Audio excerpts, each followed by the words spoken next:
CA exams में अब 75 days बचे हुए हैं।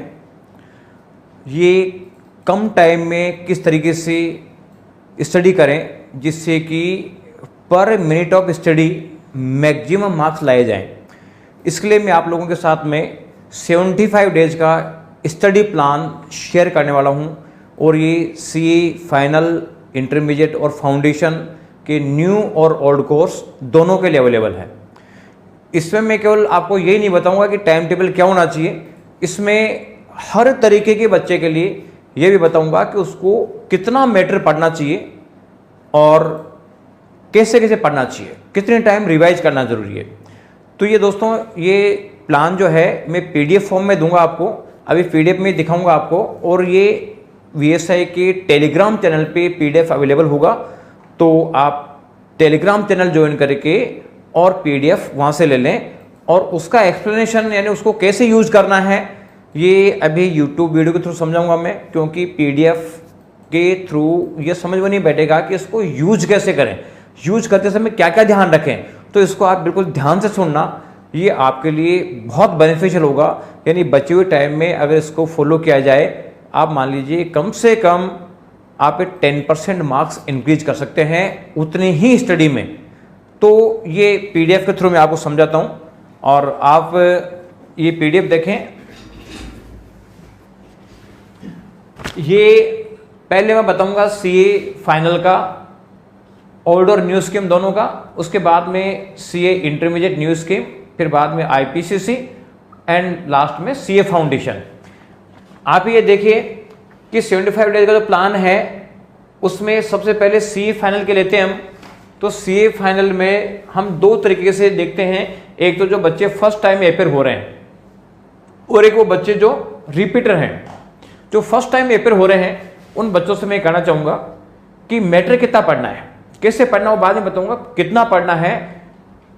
वीएसआई के टेलीग्राम चैनल पे जाओ, वहाँ पे एबीसी कैटेगरी दे रखी है। आप सबसे पहले ए कैटेगरी के चैप्टर्स करो, उसके बाद में टाइम मिलता है तो बी कैटेगरी करो, उसके बाद में टाइम मिलता है तो सी कैटेगरी करो। जितना कर सकते हो उतना करो।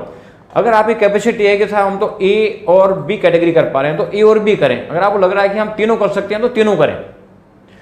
तो ये जो फर्स्ट टाइमर बच्चा है वो जितना कर सकता है एबीसी की प्रायोरिटी के हिसाब से कोर्स कंप्लीट कर ले। जो रिपीटर बच्चा है उसके लिए बहुत सोचने की चीज है कि उसकी वर्किंग कैसे कराई जाए।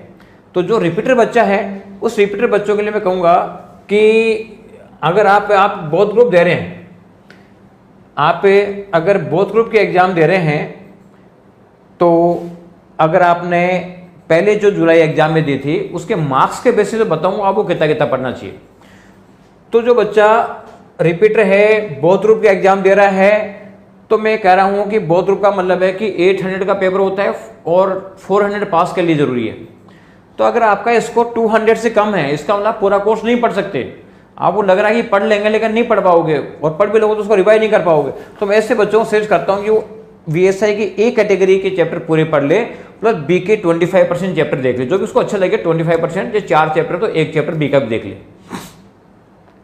अगर उसकी जुलाई 21 में मार्क्स 200 से 250 के बीच में आए तो ऐसे बच्चों को मैं कहता हूं कि वो ए कैटेगरी के साथ में 50% तो पढ़ ही ले कम से कम। ये देखो मैं मिनिमम बता रहा हूँ, थोड़ा सा ज़्यादा हो जाए तो अच्छा है, कोई दिक्कत नहीं है। लेकिन जो शेड्यूल मैंने दे रखा है आपको, आगे बताऊंगा कितने कितने दिन में पढ़ना है, उतने ही शेड्यूल में पढ़ना है। उतने शेड्यूल में जितना आ जाए ना उतना सब भी चलें, कम से कम इतना ट्राई करो। जिसके 250 से 300 के बीच में है वो ए कैटेगरी पूरा और बी कैटेगरी का कम से कम 75% देखे, और जिसके 300 प्लस मार्क्स है वो ए और बी कैटेगरी देख ले। सी कैटेगरी में इन बच्चों को सजेस्ट नहीं करना चाहता क्योंकि उससे बेनिफिट नहीं मिलेगा। इसी को स्ट्रॉन्ग करें। जो बच्चा सिंगल ग्रुप बैठ रहा है, सिंगल ग्रुप बैठ रहा है, ये भी रिपीटर बच्चा है, पिछली बार भी उन्होंने एग्जाम दिया होगा, क्लियर नहीं हुआ होगा, तो ऐसे बच्चों के लिए मैं बताऊंगा कि अगर आपका 400 का पेपर आपने दिया और 200 मार्क्स पासिंग के लिए चाहिए थे, लेकिन आपके मान लीजिए मार्क्स बिलो 100 आए, यानी 25% मार्क्स आए, तो मैं ऐसे बच्चों को कहता हूं कि आप ए कैटेगरी पूरी प्लस 50% ऑफ बी कैटेगरी कर लो। अगर 100 से 150 के बीच में आए तो मैं कहूंगा कि A category plus 75% of B category के चैप्टर कर लें, और अबव 150 आए हैं तो आप ए प्लस बी कैटेगरी दोनों कर लें। यह है जो बच्चे रिपीटर हैं उनके लिए। अब स्टडी कैसे करनी है, 75 डेज का प्लान कैसे करना है, तो देखो मैं बहुत ग्रुप वाले बच्चों के लिए बता रहा हूं कि जो बच्चे बहुत ग्रुप में बैठ रहे हैं वो पहला रिवीजन करें 4 डेज में। 8 पेपर होते हैं तो 32 डेज तो इसमें लग जाएंगे। इसके अगला रिवीजन करें 3 डेज में, 24 डेज में हो जाएंगे। लास्ट में रिवीजन कर ले 2 डेज में, तो 8 से मल्टीप्लाई करते हैं 16 डेज ही हो जाते हैं। तो 72 डेज का प्लान है। 3 डेज बच रहे हैं, कोई बात नहीं, कहीं भी काम आ जाएंगे। तो ये है आपका जो बहुत ग्रुप की एग्जाम दे रहा है। अब मैं कह रहा हूं कि मैंने बताया था कि किस कैटेगरी के बच्चे को इस फील्ड में कितना पढ़ना है, तो कम से कम उतना तो पढ़ना ही पढ़ना है। लेकिन इसके बाद भी थोड़ा टाइम बचता है इसी पीरियड में 4 डेज में, तो इसका मतलब है कि कुछ एक चैप्टर और पढ़ ले, कोई दिक्कत नहीं है। लेकिन इतने ही दिन में पढ़े, इतने दिन में जितना हो रहा उसी से काम चला है, उससे ज़्यादा पढ़ने की कोशिश नहीं करेंगे। ज़्यादा पढ़ लेगा तो फ्यूचर में रिवीजन नहीं होगा और एग्जाम में कुछ भी याद नहीं आएगा। तो ये तो है आपका बोथ ग्रुप के लिए। जो बच्चा सिंगल ग्रुप दे रहा है उसमें फर्स्ट डिवीजन 7 डेज का 4 से मल्टीप्लाई करके, सेकंड डिवीजन 5 डेज का 4 से मल्टीप्लाई करके, और थर्ड डिवीजन 3 डेज में, और फोर्थ डिवीजन 2 डेज में। इस तरह से 68 डेज में उसका रिवीजन हो जाएगा। फिर जो टाइम बचेगा वो और कई जगह काम में ले सकता है। तो ये है आपका जो बोथ ग्रुप एग्जाम देगा और जो सेकंड ग्रुप एग्जाम देगा, जो ओनली सिंगल ग्रुप एग्जाम देगा। अब ये जो शेड्यूल पीरियड है वो सभी के लिए है, चाहे फर्स्ट टाइमर हो चाहे रिपीटर हो, दोनों के लिए है। बस इस पीरियड में कोर्स कितना पढ़ना है सबके लिए अलग अलग है, तो उसके अकॉर्डिंगली आप वर्क करें। नेक्स्ट अपन लेते हैं सीए इंटरमीडिएट न्यू स्कीम।